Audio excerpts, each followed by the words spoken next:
So, magandang araw sa inyong lahat. Papakita ko sa inyo itong tinatawag nilang stargazer o lili.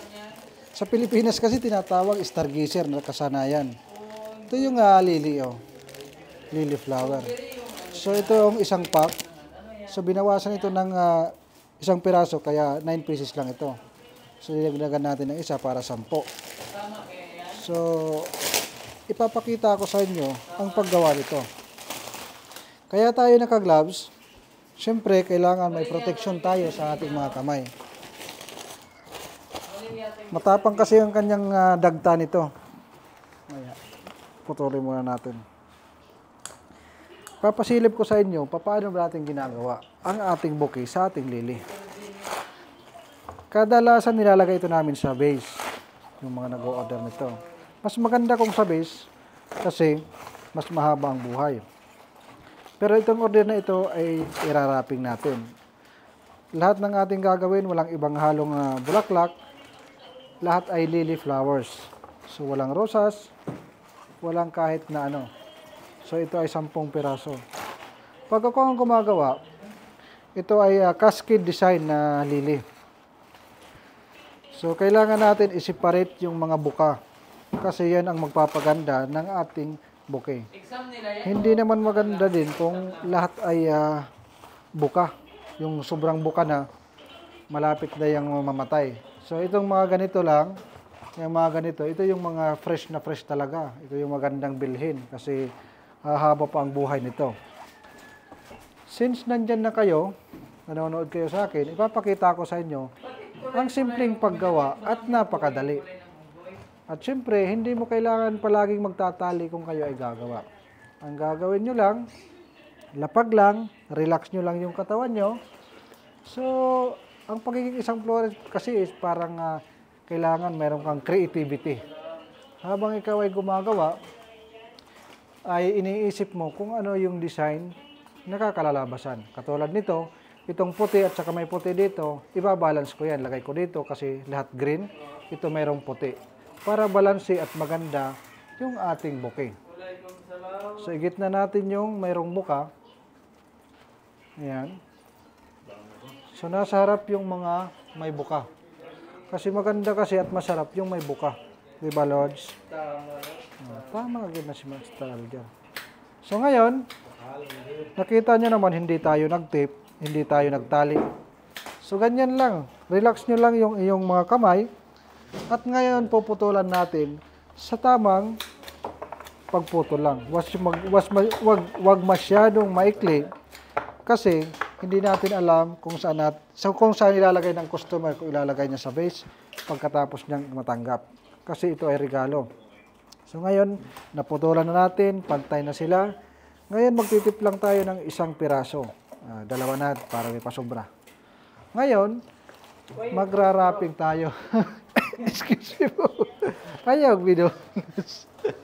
Kayo itaw ni post kay nagtudlo ko tapos ipakita ko sa atong mga igsuon nga nagtanaw. Kung gusto mo maging florist, subaybayan nyo lang ang aking video. Kung gusto nyo mag-twist ng trabaho, gusto nyo gawing sideline or business ang pagiging isang flower maker, hindi kayo magsisisi. Bakit? Maganda yung sahod. Pag ikaw ay florist, pwede kang makagawa ng negosyo, birthday, wedding, mga kartang surprise. Kaya ito ay napakagandang pagtuunan ng pansin at gawin mong trabaho.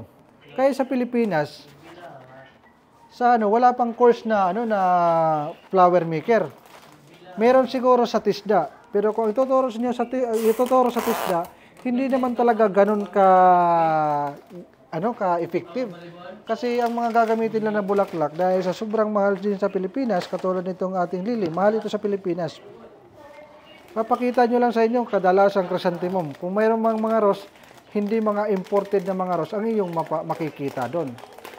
Dito sa amin, lahat mga imported, lahat malalaki, mga long stem ang iyong makikita. So marami kayong makikita dito na mga rosas at pangalan ng rosas na mga imported na hindi mo makikita sa Pilipinas. Kung mayroon man kayo makikita, hindi pa ganon ka-fresh at hindi ganon ka-dami. Dito sa amin, kung i-scroll down mo yung aking mga videos, is grabe.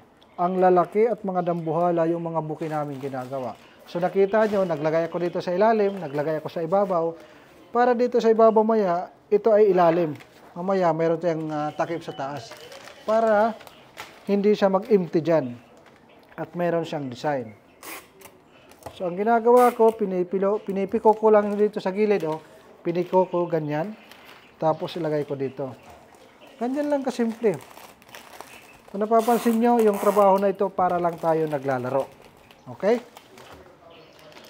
So, ang kagandahan dito is hindi ka kailangan na sabihan ng amo mo na ganito, ganyan. Dahil ikaw mismo ang magdi-design.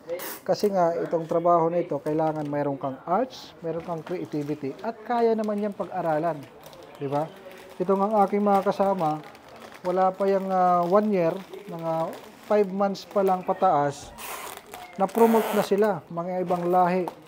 So, alam nyo naman na ang Pilipino, mas madaling matuto pagdating sa mga ganito. Marami tayong mga nakasama na mga kabayan dati. Mga tambay lang sa waiting shed. Shout out kila, paring Apollo, sila, ayan, mga, lang yun. Pero ngayon, naging Flores. Madali kasing matuto ang mga kabayan ang mga Pilipino. So, ayun, punta tayo dito sa ating paggawa. Kaya ako ipinapakita ito, baka magustuhan nyo at ma-realize nyo na itong trabaho na ito ay napakaganda. Kita nyo naman kung paano lang natin ginagawa. Para lang tayo naglalaro. Piko-piko, laruin natin yung ating isipan. So, kailangan marunong kayo maglaro ng iyong design. So, kailangan yung ginagawa mong design, kailangan yung sa tingin mo ay maganda yan, panalo yan. Ganun lang, oh. Ayun ang magiging harap. Kaya sabi ko nga sa inyo, ito ay cascade. Ganyan. Ganun. So, ngayon, para malinis dito sa harap, lalagyan natin dito ng triangle wrapping. Ito yung triangle wrapping. Ito yung wrapping na kinukuha ko dito. So, ayan, ginawa ko na yan. Ganyan. Napakadali lang itong gawin. Kahit bata, kayang gawin ito. Lagay natin dito sa, taas at itip natin. Yung pagtitip natin, hindi kailangan sobrang higpit. Kasi pag sobrang higpit, maapektuhan yung forma ng bulaklak. Magiging super tight at magiging close sa isa't isa. Wala nang space. Ganun lang, oh. Para lang tayo naglalaro. Kaya kung ikaw ay ano man ang iyong trabaho, gusto mong mag-twist bilang isang flower maker, nako, hindi ka magsisisi dito. At saka, come. Ay, why like this at the back? Come here. Ay, wow. Mr. Rambay. Same name, MacArthur. Mashallah, bro. This is from the heart of Nepal. Ay, wow. Thank you, bro. Yan, nagsisipasukan kasi sila yung closing. Kami, opening kami ngayong Friday. So, ayan, kwento-kwentuhan lang natin. Tapos na. Kukuha naman tayo ngayon ng rope. Ganon lang kadali. So, kailangan ko nang tapusin. May shipment, Lods? Mayroong kasi tingnan natin. Mayroong shipment. Mayroong darating na mga arroz. So, ayan. Ito yung pinaka-last portion. Ito yung pinakadulo. So, ang ginawa ko lang, tinupian ko lang sa dulo. Ayan. Tinupian ko ang bawat gilid at itatakip dito dati sa taas. Kailangan malinis, walang tip na makikita. O ganon, straight yun. Tapos dito sa baba, straight yun. Malinis ang gawa, walang tip na makikita. Nakakaintindi na itong mga ibang lahi ng bukol-bukol. So, ganun lang kasimple. Maya't maya, bigyan nyo ako ng 1 minute, ipapakita ko sa inyo yung resulta.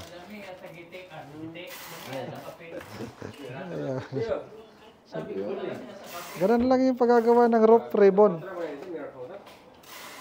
Ganon. So, tali natin, diretso na. Isang tali, pangalawang tali. Ganito lang, simple lang. Yung ibang lahi nga natuto. Tayo pa kayang mga kabayan. So, mayroong itong TISDA sa Pilipinas, mga nagtuturo. Pero hindi ganun ka-accurate. Siyempre, hindi ganun talaga yung experience ng mga florist na nagtuturo. Hindi katulad ko na kung saan-saan ako napunta. Kung mayroon kayong katanungan, pwede kayong mag-comment sa ating comment section.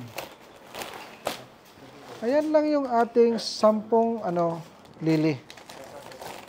10 lili, white wrapping with rope ribbon. Simple lang kasi ireregalo ito. Pagkatapos nitong iregalo, tatanggalin ang wrapping, ilalagay sa vase. So, ganyan lang ang ating ginawa. Pininto-pintuhan ko lang kayo, meron na tayong napakagandang bouquet. So, ayun lang. Maraming salamat kung kayo mag-subscribe sa aking YouTube channel. Magandang araw sa inyong lahat.